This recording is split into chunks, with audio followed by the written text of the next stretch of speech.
First of all it's one of my favourite song. ఎందుకంటే almost 1 month అయిపోయింది, ఇది already నెట్లో ఒక ఊపేస్తుంది. సో ఈ సాంగ్ గురించి ఒక విషయం చెప్పాలి. నేను నా సినిమా కోసం, ఇప్పుడు చేస్తున్న సినిమా కోసం నేను అక్కడ రికార్డింగ్ పెట్టుకున్నాను. సో అది కూడా శాస్త్రి గారే రాశారు. సో అక్కడికి Karthik, the famous singer Karthik ఆ పాట పాడాడు. పాడి ఇది ఎవరు రాశారు పాట అంటే శాస్త్రి గారు. అంటే అప్పుడు ఆయన ఒక మాట అన్నారు, నేను ఓకే కన్మని ఇదే సినిమా తమిళ్లో పాట పాడాను, తెలుగులో పాట పాడాను, కానీ తెలుగు పాట తమిళ్ పాట కన్నా కూడా ఎంతో అద్భుతంగా ఉందని చెప్పారు ఆయన. So it was really great to listen to that. ఎందుకంటే ఈ మన మెంటల్ మదిలో అనే మాట యాక్చువల్లీ తమిళ్లో లేదు. వాళ్ళు ఏదో సౌండింగ్కి పెట్టిన మాటని గురుగారు దాన్ని మన మెంటల్ మదిలో అని మార్చేసి, so I think first of all it's an honour అండి. ఎందుకంటే one of the best combinations on Indian celluloid, Mani Ratnam గారిది, ఏఆర్ రెహమాన్ గారిది. సో వాళ్ళ సినిమా పాటలు ఈరోజు మేము రిలీజ్ చేయడం అనేది నిజంగా ఇట్స్ ఆనర్. బికాస్ పెరిగాం వాళ్ళ మ్యూజిక్ వింటూ పెరిగాము ఇన్ని రోజులు. సో ఈరోజు ఇక్కడ దానికి ఆ ఇద్దరు పేర్లకు తోడు శాస్త్రి గారు గురించి ఒక మాట చెప్పాలి. అంటే ఈ గత కొన్ని రోజులు ఆయనతో ట్రావెల్ చేస్తున్నాను. ఇంకో 20 రోజుల్లో షష్టిపూర్తి చేసుకోబోతున్నారు ఆయన. కానీ మన మెంటల్ మధ్యలో పాట విన్నప్పుడు ఆయన ఇంకా 16 అంటే ఇప్పుడు 16-17 years ఉన్న వాళ్ళు కూడా ఎంజాయ్ చేసే అంత ఆలోచనలు కూడా తట్టినంత సాంగ్ అది. గురుగారు మిమ్మల్ని చూసినప్పుడు అలా అనిపిస్తుంది, వయసు శరీరానికే మనసుకు కాదని. సో మీరు నిజంగా ఈ సినిమాలో నేను ఇందాక ఒక పాట వింటూ ఉంటే అమాయిక అంటే అమ్మాయికానా అంటే అది ఒక ఆ ఎక్స్ప్రెషనే, అంటే ఆ థాట్ కానీ అది రావడం కానీ దానికి తోడు విజువల్స్ కానీ మణిరత్నం గారు, పిసి శ్రీరామ్ గారు విజువల్స్ కానీ. So I think I can say only one thing that Mani garu is again, we are all waiting for you sir for this film and with all this things. And thanks for giving this film to R Raju garu. And అందరికి కూడా I think and Nani's voice for Dulquer Salmaan, I can just imagine. ఎందుకంటే దుల్కర్ని నిజంగా Bengaluru days చూసినప్పటి నుంచి నిజంగా హ్యాంగ్ ఓవర్లో ఉన్నాం. So I think Nani's voice for that. And Nitya who is so beautiful and so pretty looking. So all this combination looking, I think ఈ సమ్మర్కి యూత్ఫుల్ ట్రీట్ అనేది ఏమైనా ఉంటే అది ఓకే బంగారమే డెఫినెట్గా. So we're all waiting for it. Thank you very much. నమస్కారం. మన దిల్ రాజు గారు వెంకటేశ్వర క్రియేషన్స్ సినిమా వస్తుంటే నా సొంత సినిమా వస్తున్న ఫీలింగ్ ఉంటుంది ఇప్పుడు ప్రతిసారి. ఇక అది ఖచ్చితంగా హిట్ అవ్వాలని అవుతుందని, అంటే హిట్ ఎంత మణిరత్నం గారి సినిమాలకి అనకూడదు. మణిరత్నం గారు సినిమా తీశారు, సినిమాని ప్రేమించే ప్రతి వాళ్ళు అది చూడాలి అంతే నాకు తెలిసినంతవరకు. ఎందుకంటే నాలాంటి అందరూ డైరెక్టర్స్ అంటే మణిరత్నం గారి సినిమాలు చూసి మేము ఎదిగాం. మా సక్సెస్లో ఆయన భాగం కూడా ఉంది. ఎందుకంటే కెమెరామెన్స్కి ఇన్స్పైర్ చేయడానికి ఏదైనా ఒక మంచి షాట్ పెట్టాలన్న మణిరత్నం గారి షాట్లా ఉండాలని ప్రతి డైరెక్టర్ చెప్తాను. అంటే నేను చెప్తాను, మిగతా వాళ్ళు కూడా వెళ్ళను. నాకు నిజంగా ఈ సినిమా ఆడియో లంచ్ నా చేతుల మీద జరుగుతుంది, చాలా ఆనందంగా ఉంది. ఈ సినిమా ఖచ్చితంగా హిట్ అవుతుంది. అలాగే రెహమాన్ గారి గురించి అందరూ మాట్లాడారు, నేను కొత్తగా మాట్లాడట్లేదు. నాకు ఏ అవకాశం వచ్చినందుకు thank you. Rajanna, all the best. Super hit కొడుతున్నాం, summer hit. Thank you very much. Songs వింటుంటే నిజంగా ఆయనకి షష్టిపూర్తి ఏంటి, ఇప్పుడు స్కూల్లో కాలేజీకి వెళ్ళాలి, ఇప్పుడు ఆయన రేపు పొద్దున్న కాలేజీలో జాయిన్ చేయాలి ఆయన్ని.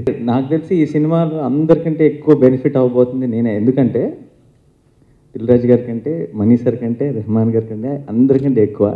ఎందుకంటే వీళ్ళంతా జెన్యున్గా నిజంగా కష్టపడ్డారు సినిమా కోసం. నేను కేవలం 4 రోజులు డబ్బింగ్ చెప్పి నా హిట్ లిస్ట్లో ఇంకో సినిమాని చేర్చుకోబోతున్నాను, ఈ సినిమా నాది కూడా అని చెప్పి. సో అంటే ఈ జాబ్కి నన్ను నమ్మిన మనీ సార్కి అండ్ ఇటువంటి ఒక మంచి సినిమాని తెలుగు ప్రేక్షకులకు అందిస్తుంది దిల్ రాజు గారికి మళ్ళీ ఒకసారి అందరి ముందు థ్యాంక్స్ చెప్తున్నాను. మామూలుగా ఈ రోజుల్లో ఒక ఆల్బమ్లో 2 పాటలు బాగున్నాయంటే అది సూపర్ హిట్ ఆల్బమ్ కింద లెక్క. సో ఈ సినిమాలో 9 పాటలు ఉన్నాయి, 9 దేనికదే, ఒకదాన్ని మించిన పాట ఒకటి. అసలు నాకు తెలిసి ఇందాకే నేను వచ్చిన వెంటనే రాజు గారిని చూసి అంటున్నా, సరే ఈ సినిమాకి ఏం అక్కర్లేదు, ప్రెస్ మీట్లు ఇవన్నీ మర్చిపోండి, మీరు ఫేస్బుక్లో ట్విట్టర్లో యంగ్స్టర్స్ వాళ్ళే తీసుకెళ్ళిపోతారు ఈ సినిమాని అని చెప్పాను. ఫస్ట్ టైం అంటే డబ్బింగ్ చెప్తున్నప్పుడు చాలా చోట్ల మాట కొంచెం సింక్ అటు ఇటు అయినప్పుడు బాగానే ఉంది కదా అని చెప్పి సరే వెళ్ళిపోదాం నెక్స్ట్ దానికి అనుకునే మూమెంట్ ఉంటుంది. బట్ అలా అనుకున్న ప్రతిసారి గుర్తొచ్చేది ఏంటంటే ఈ పాటలు శాస్త్రి గారు రాస్తున్నారు అక్కడ, మాటలు కాంప్రమైజ్ అవ్వదు. సో ఒక భయం, కంటిన్యూస్గా టెన్షన్. సినిమా చూసిన వాళ్ళందరూ పాటలను ఎలాగో ఫుల్గా పొగిడేస్తారు, మనం అసలు ఆ మీటర్కి తగ్గకూడదని చాలా ఇంకెక్కువ కష్టపడి చేసాం సినిమా. ఆయన మనీష్ సార్ని కలిసి, మనీష్ సార్ బిగ్గెస్ట్ అదృష్టం అంటే అక్కడికి వెళ్ళినప్పుడు మనీష్ సార్తో పనిచేసే అవకాశం ఉంటుందా లేదా అని ఒక డౌట్. అంటే ఆయనకి తెలుగు రాదు కాబట్టి ఆయన నాతో పాటు డబ్బింగ్లో కూర్చుంటారో లేదో నాకు తెలియదు. సో ఆయన వెళ్ళాను, చాలా ఇంట్రెస్టింగ్. ఇతను నాని ఒక యాక్టర్ అయితే యాక్టర్ చెప్తేనే అది వస్తుందేమో బాడీ లాంగ్వేజ్ అంతా వాయిస్లో, అందుకే నేను పిలవడం జరిగింది అని చెప్పారు. చాలా హ్యాపీగా ఫీల్ అయ్యాను. అండ్ దెన్ నాకు కథంతా ఆయన చెప్పారు, నరేట్ చేశారు. అదొక ఎక్స్పీరియన్స్ నేను లైఫ్లో ఎప్పుడు మర్చిపోలేను. కొంచెం ధైర్యం చేసేసి ఆయనకు ఒక డిమాండ్ చెప్పేశాను నేను. సార్ చిన్న ఒక రిక్వెస్ట్ సార్, చిన్న డిమాండ్ అని. ఏంటంటే డబ్బింగ్ చెప్తున్నాను సార్, మీరు నాతో ఉండాలి సార్, మీరు చెప్పించాలి దగ్గర ఉండి అని చెప్పాను. దొరికిందే ఛాన్స్ అని వాడేసుకున్నాను. నేను మనీష్ సార్తో పనిచేశానని చెప్పుకోవాలి కదా తర్వాత. సో అండ్ సినిమాకి వెళ్తున్నాను. మనీష్ సార్ సినిమాల గురించి మాట్లాడేటప్పుడు హిట్లు ఫట్లు అని మాట్లాడకూడదండి. అది ఏ సినిమా అయినా సరే అది మణిరత్న సినిమాని. కొన్ని సినిమాలు ఆ రోజే థియేటర్లో బ్లాక్ బస్టర్లు అవుతాయి, కొన్ని సినిమాల తర్వాత టీవీలో బ్లాక్ బస్టర్లు అవుతాయి, అంతే తేడా. సో సినిమాకి వెళ్తూ ఇదే రకమైన సినిమానే ఏంటి అనుకున్నాను. సో ఫస్ట్ వెళ్ళిన వెంటనే సినిమా కొన్ని రీల్ బై రీల్ అంత సినిమా అంతా చూశాను. అప్పటికి నాకు దిల్ రాజు గారు చేస్తున్నారని ఇంకా తెలియదు. ఆయన ఫోన్ చేసిన వెంటనే వెళ్ళిపోయాను. ఫస్ట్ ఇమ్మీడియట్ సినిమా అయిన వెంటనే ఇది ఎవరు చేస్తున్నారండి తెలుగులో అన్నాను. అక్కడున్న కో డైరెక్టర్ చెప్పాడు, దిల్ రాజు గారు తీసుకున్నారంటే ఫస్ట్ మైండ్లో వచ్చిన థాట్ లక్కీ బాయ్. ఎందుకంటే అంటే నేను ఇప్పుడు సినిమాకి ఫస్ట్ ఆడియన్, నేను సినిమా అంతా చూశాను. నేను చెప్తున్నాను, నమ్మండి, ఇది చాలా పెద్ద సక్సెస్ అవబోతుంది. ఓకే బంగారం, ఇది అక్కడ నేను వెళ్ళిన తర్వాతే ఇది దిల్ రాజు తీస్తున్నాడని తెలిసింది. నానే చెప్పిన మాట నిజం. ఈ సినిమా ఒక మ్యాజిక్, ఒక మెస్మరిజం. నిశ్చయంగా ఆ సినిమాని దిల్ రాజు రిలీజ్ చేయడం చాలా గొప్ప సంగతి. రెండు, మణిరత్నం గారికి అభిమాని కానీ తెలుగువాడు అంటే ఎవడు ఉండడు. ఇంకా ఏఆర్ రెహమాన్ సంగతి, ఏఆర్ రెహమాన్కి అభిమాని కానీ ప్రపంచంలోనే ఎవరు ఉండరు. అన్ని ఎల్లల్ని సముద్రాన్ని దాటి వెళ్ళిపోయాడు. వాళ్ళిద్దరితోటి ఒక సినిమాతోటి పనిచేస్తున్నప్పుడు ఒక ఎడ్రినాలిన్ ఇవ్వాలి. నేను దిల్సేకి సింగిల్ కార్డు మణిరత్నం గారికి రాసిన ఆ సమయంలో సైమల్టేనియస్గా 3 భాషల్లో చేస్తుండటం వల్ల ఆయనతో నేను ఇంటరాక్ట్ అవ్వలే.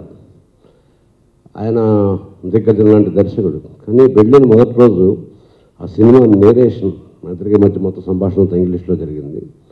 ఆ నెరేషన్ విధానం చూసి చాలా ఆశ్చర్యపోయాను. తర్వాత ఆయనతో మాట అన్నాను, నేను చాలా కాలం ఏంటండి డబ్బింగ్ సాంగ్స్ రాసి, నిజానికి దీనికి రాయకుండా ఉండడానికి తప్పించుకోవడానికి చాలా విధాలు ప్రయత్నించాను. కేవలం ఇది మీ సినిమా అవటం వల్ల తప్పించుకోవడానికి ఇష్టం సాధ్యం కాక ఒప్పుకున్నాను. ఒకటి లిప్ ప్రాబ్లం ఉంటుంది, దానికోసం మాటలు అటు ఇటు కిట్టించి అదేదో మన భాష కానీ పరాయి భాషలాగా వాడాల్సి వస్తుంది. లిప్ని సింక్రనైజ్ చేస్తాను కానీ తప్పకుండా ఆ భావాలను నేను తీసుకొని తెలుగులోకి పూర్తిగా ఇవి మా తెలుగు పాటలు అనిపించేలాగా రాస్తాను. అది మీకు అభ్యంతరం లేకపోతే నేను రాస్తానంటే ఆయన చాలా స్వేచ్ఛ ఇచ్చారు. ఇందులో 8 పాటలు, ఒక్క పాట అరబిక్ పాట ఉంటుంది, మిగిలిన 8 పాటలు పదే వినండి. ఇడియమాటిక్గా ప్రతి పాట తెలుగులాగే ఉంటుంది. తెలుగులో ఉండగా తెలుగు పాటే రాశాను. మన మెంటల్ మదిల్ అంటే మన అంటే అర్థం ఏంటంటే సౌండ్ అండి అన్నారు. నేను అక్కడ మన మెంటల్ మనసు అని అక్కడి నుంచి మొదలుపెట్టుకుని ఒక కుర్ర సాంగ్ నుంచి ఒక కీర్తన దాకా ఇది వెరైటీ ఆఫ్ సాంగ్స్ రెయిన్బోలాగే ఉంటాయి. అన్ని పాటల్లోనూ ఆ జోష్ ఉంటుంది, ఏఆర్ రెహమాన్ మ్యాజిక్ ఉంటుంది, అద్భుతమైనటువంటి మ్యూజిక్ ఉంటుంది, మణిరత్నం గారు చేసిన మంత్రజాలం ఉంటుంది. ముందర వీణ ఆనందించి తర్వాత చూసి ఆనందిద్దాం. ఇక్కడ ఉన్న నా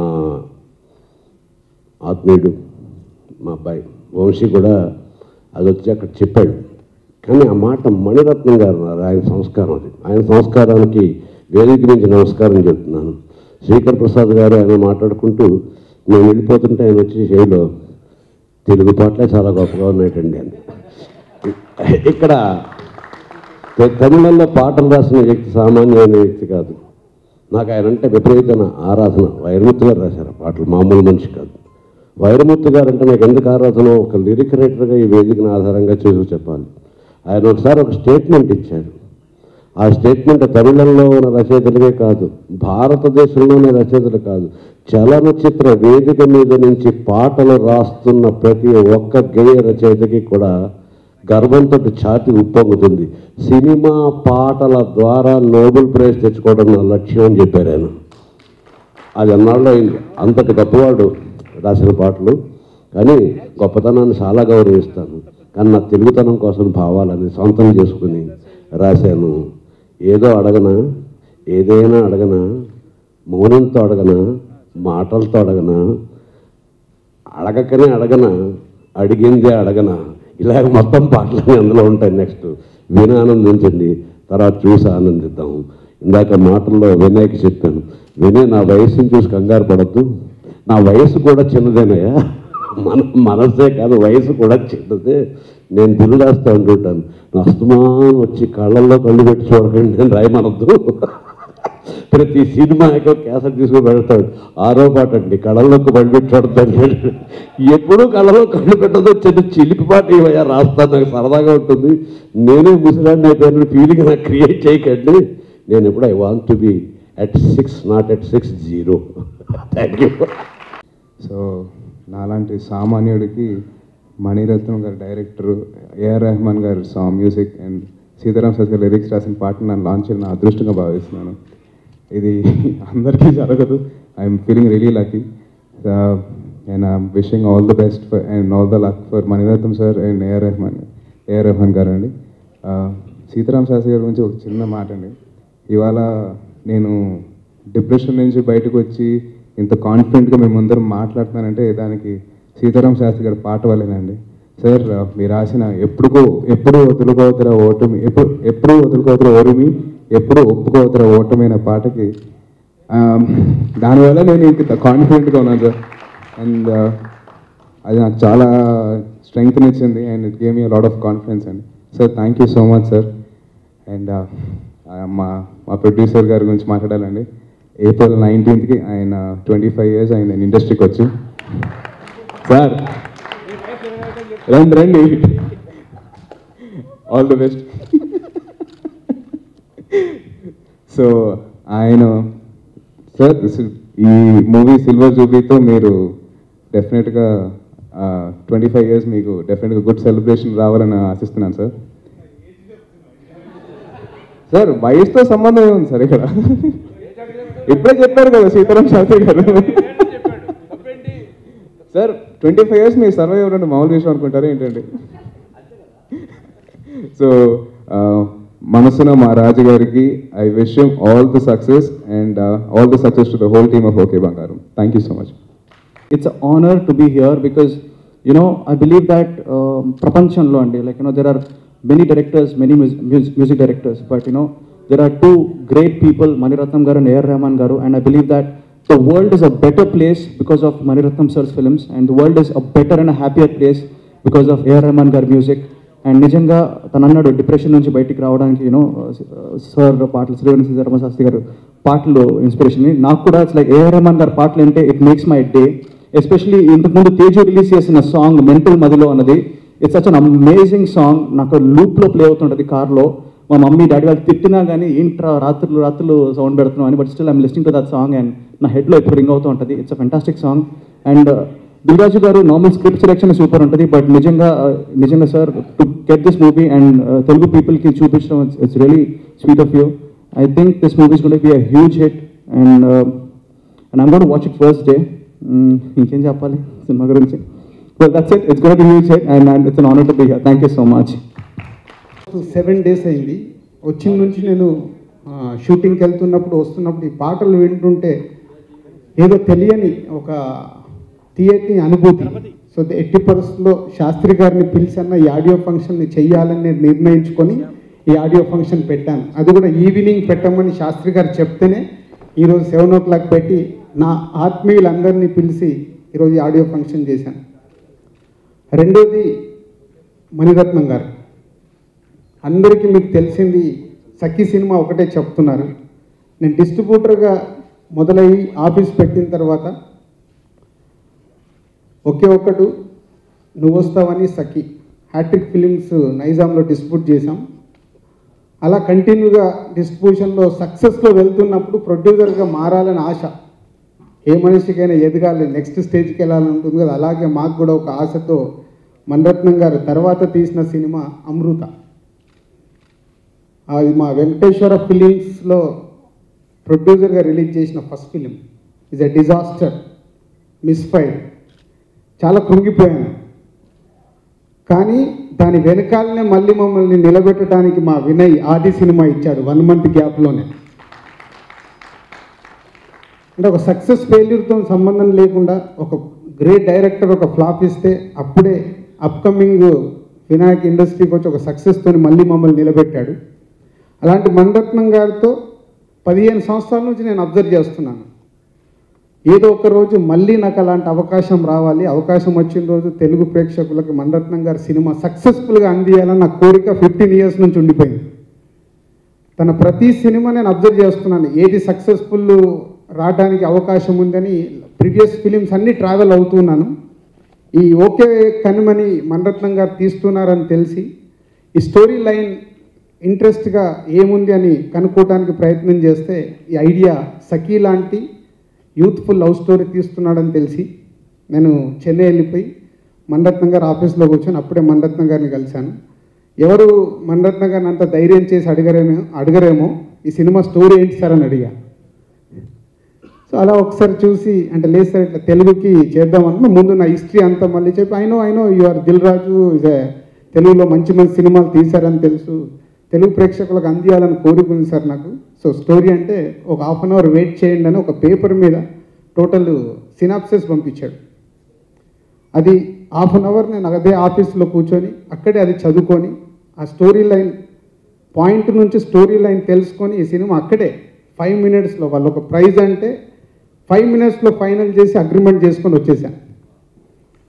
ఈ సినిమా గురించి ఇప్పుడు నాని డబ్బింగ్ చెప్పినప్పుడు నానితో నేను మాట్లాడితే సార్ సినిమా చూశాను సూపర్ హిట్, ఓకే. తర్వాత నిత్య మీనన్ డబ్బింగ్ చెప్పినప్పుడు నిత్య మీనన్ మాట్లాడితే సూపర్ హిట్, ప్రకాష్ రాజ్ గారు డబ్బింగ్ చెప్పినాం అంటే ఎవ్రీవన్ అంత పాజిటివ్గా చెప్తున్నారు. సో ఆ స్టోరీ లైన్ విన్న దగ్గర నుంచి ఈ సినిమా 80% తెలుగు ప్రేక్షకులకు సూపర్ హిట్ అవుతుందని నమ్మకంతోనే తెలుగు నేను చేయడం జరిగింది. ఇప్పుడు ఈ ప్రోమో చూస్తున్నా, ప్రోమో రిలీజ్ అయిన నుంచి ఈ సినిమాకు వచ్చిన క్రేజ్ కావచ్చు. 2 days బ్యాక్ ఒక ప్రోమో రిలీజ్ అయింది 1 minuteది. ఆయన రొమాన్స్ తీసిన విధానము చూసి నిజంగా ఇందాక వంశీ చెప్పాడు శాస్త్రి గారి గురించి. శాస్త్రి గారే కాదు, శాస్త్రి గారు ఇలా రాస్తే ఆయన అలా తీశాడు. సో ఇద్దరు కలిసి సో యూత్ని రేపు ఎలా ప్రోమో చూస్తుంటే అర్థమవుతుంది. సో అలా అందరూ టాప్ టెక్నీషియన్స్ పనిచేసిన ఈ సినిమాని తెలుగు ప్రేక్షకులకు 15 ఏళ్ళ నా ట్రావెల్లో అందించడానికి ప్రయత్నం చేశాను. డెఫినెట్గా ఈ సినిమా తెలుగు ప్రేక్షకులకు ఒక చాలా మంచి అనుభూతిని ఇస్తుందని నమ్ముతున్నాను. సో ఇంకో ఈ మంత్ 17th తెలుగు ప్రేక్షకుల సైమల్టేనియస్ తమిళ్ తెలుగు రిలీజ్ కాబోతుంది. Thank you everyone.